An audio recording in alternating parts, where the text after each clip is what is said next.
Sean, take a leaf out of Leah's book, people. It's called Taking a Stand for Truth and Facts, No Matter the Cost to You. I think it worked out well for her, Andrew. And we had a lovely chat on the phone last night because I rang to apologise that I hadn't recognised that anniversary. And she said, look, I love what we're doing. And we're going to make it, and we're going to get there. And we are getting there. We're coming up to our third birthday on the platform.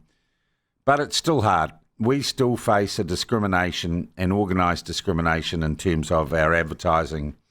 The Prime Minister clearly discriminates against us by not giving us interviews. And a couple of other politicians do as well. The Green Party won't talk to us.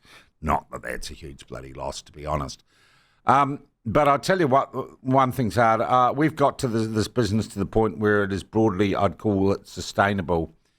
But to grow and to get more announcers on and to give you more live content and to actually do more with the content we already create, we need to make a profit.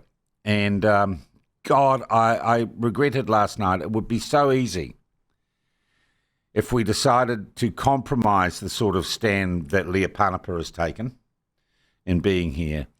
We decided to sell out and go cap in hand to the government and to say we're not about the truth, we're about making money. And one organisation that's always happy to do that and go and ask the government for money has been an outfit called the Spinoff.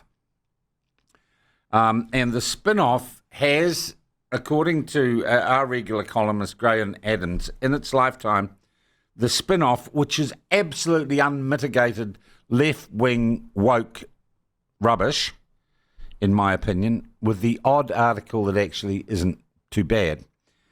The Spinoff has, in its lifetime, had $12 million of government funding. And this week, as part of a new round of woke funding from New Zealand On Air, which is all your money, the Spinoff, which is clearly struggling since the Public Interest Journalism Fund and other things were turned off, it got another lifeline from the wokesters at New Zealand On Air. It got funding for a podcast or some sort of online thing called Juggernaut, which will be a very, very sort of senior social studies project piece on the Bulger national government. They got $153,000 for that. And something called 60 Seconds, which is, I think, people talking about sex. I think people talking about sex, and that's some sort of online thingy that stuff will run. And for that, they got $446,502. So a total of $600,000 yesterday for the Spinoff out of your pocket to make content that most of you either won't see or would think is rather rubbish. And, of course, they sell advertising and everything too. So, and I wouldn't call them the competition because we're on such different parts of the spectrum. I mean, we're journalism and facts and they're the Spinoff. And I must admit, at times last night thought, why don't I just throw in the towel? Why don't I sell out? Why don't I tell Leah that she can't say blokes don't have babies and just take the money? Well, I guess because I want to sleep straight in my bed at night, and I know that it's important to you people what we do.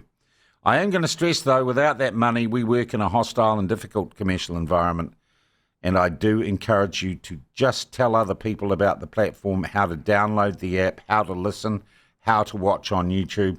And if you know people in business who want to reach an engaged, smart, and pretty well-off audience, for goodness sake, recommend they advertise on the platform.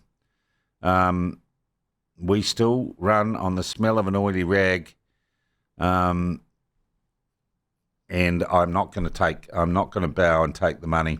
To those on New Zealand On Air who think the Spinoff in any way, and this is for factual programming, that an organisation as politically and kind of philosophically bent or ideologically bent as the Spinoff represents value for money or does anything good for the New Zealand society, I think you're wrong. I think you are wrong.